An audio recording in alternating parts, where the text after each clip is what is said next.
Hello, people. How's it going? I figured after the last video, I should do something a little less serious. Little less. I like this movie. I like this movie. Yeah, it is based on the author's novel, and yes, it is a little romanticized. That was one of the criticisms he had of this movie that he got from other people.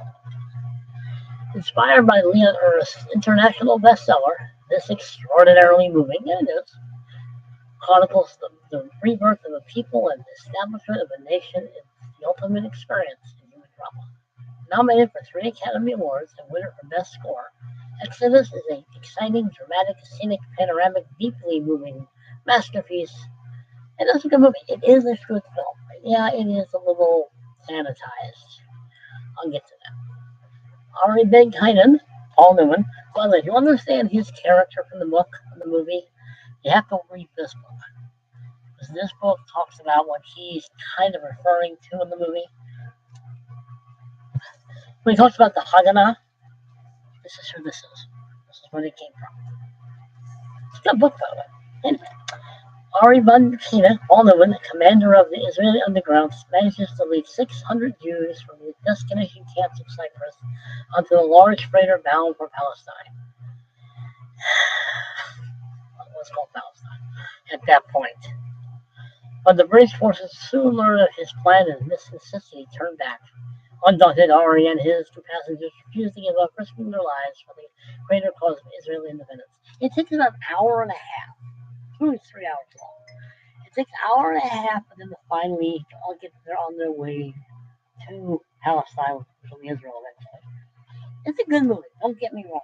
Paul Newman does a great job, even though he didn't like doing this film, but him and the director or producer could not get along. Paul Newman had a different vision than the director had. He does a good job. He plays a very good Israeli Haganah commander. But yes, to understand his background, what his character is based on, you have to read this book. It is a very good book, as I said. I mean, the other actors are pretty good. I mean, Ralph Richardson plays a sympathetic British officer in the Israeli Jewish flag. Peter Lawford plays the opposite. He's a bigoted fellow. BJ Cobb does a good job. Sal Mineo, who was up for Best Supporting Actor but didn't win.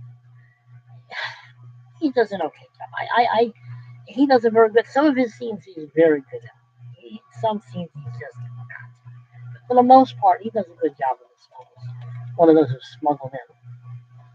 You know, John Derek, you would remember him as playing Joshua in the Ten Commandments. He's not too bad. He plays one of the Arabs. This film, I think, does a fairly decent job of getting along with each other before the establishment of Israel and what happened after. I think it's a little sanitized. I mean, just a little bit. There probably were some friendships, but for the most part, there really wasn't. I mean, see, I like this film because I like the story it's trying to tell. But it wasn't all neat and clean as the book and the movie portrayed. It really wasn't. The camp in Cyprus looks too clean. It looks crowded. That's true. It was crowded. But it looks too clean. It does look too clean for what it was. They don't really. I mean, my problem is very simple. Being the historian that I am, I'm pretty sure the camps weren't that clean looking. And I'm sure this film was trying to tell a huge story and a little bit of scenes. So I guess I can't complain too much. You don't really get a feel that the camp is claustrophobic. And once again, they're behind barbed wires again, and once again, they're being denied a right to passage to where they want to go. It's a good film. Don't get me wrong, but just remember Leon Ernst was being a little romantic about it. Yeah. Well, I also remember when it was made. It was made during the 60s, late 1960s. So it will not be peeping things as they were 100%. Let's see. Hugh Griffith does a pretty good job. He's not in very good. Jill Hathor plays the young girl Karen, if I remember correctly. You know what's going to happen to her. I'm sorry. She has victim written all over her. But she does a very good job. I like this movie, as I keep repeating for very similar reasons. I like Jewish history. If you want to understand a little bit of Jewish history without it getting too deep, and I should think it should have, the book is far better, of course. The book is always far better than the movie. If I have a problem with this film, it is sanitized a lot. But it's trying to tell a story without, stepping on too many toes. Let's just say that any director was probably trying to walk a thin line between history and not stepping on too many toes there. Or the Jews for that matter. There are no historical characters in this film that I recognize other than David Ben Gurion. It does talk about the UN vote for the establishment of Israel. It talks about what happens. It goes into what happens after it a little bit. This movie is almost more or less leading up to that point. I think the last 30 minutes of this film is the after effect, which really is sad because the fighting that took effect after the establishment of Israel was bloody and brutal and not good and not pleasant for anybody concerned. But I would read the book first. I would read the book first, and then I would watch this film. I keep saying it for a reason. This film is good. I do like this film. It's one of my better Jewish Israeli related stories.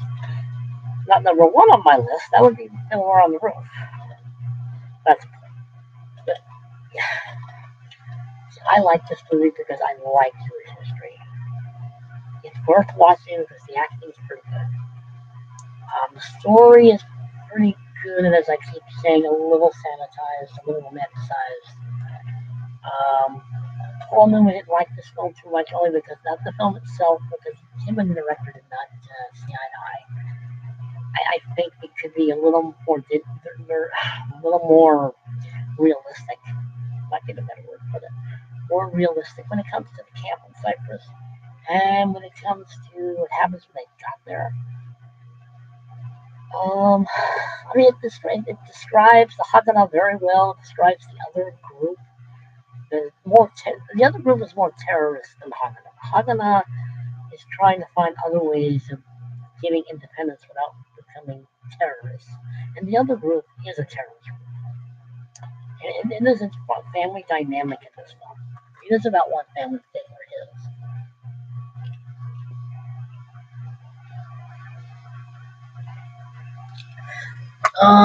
Eva Maria's same character,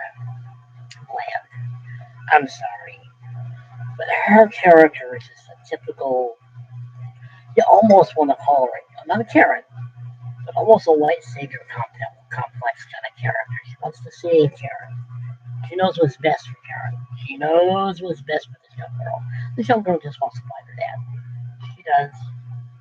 That's a sad scene, but she does find him. It does show the terrorism on both sides. It does show up the blowing up of oh, it's the St. David Hotel. King David Hotel, sorry. It's the King David Hotel in Jerusalem. It doesn't look like Jerusalem, even though it was filmed in Israel. It just doesn't. Then again, this was 1960s. The cinematography is pretty good. I could do without the love story. I'm sorry. Love stories in these films always bore me. They just don't fit. They don't belong. And I just can't picture Ari and this woman. You know, and my grandfather, by the way. He fought in the Battle of the Ball, Battle of Britain. Fought in the Battle of Britain with flanks fighters. As I keep saying over and over, it's a good movie, a little romanticized. It's not. It is sanitized. I mean, it really is quite sanitized. Come on, step there, man. I might press I'll stay up there. Takers are very good. Anyway, but it is sanitized. Let me put it this way: it's not Schindler's List. It's in fact almost Fiddler on the Roof is almost far more grittier. That's saying something. But read the book. Excellent film. Nothing wrong with it. Just know what you're getting yourself into. It's historically accurate enough to be worth watching. And that says a lot for me. I'm a stickler when it comes to historical accuracy. But film is worth watching. Just realize what you're getting yourself into. Anyway, well, people, behave yourselves. You know I'm not going to. Like, share, subscribe, comment. See you later. See you later.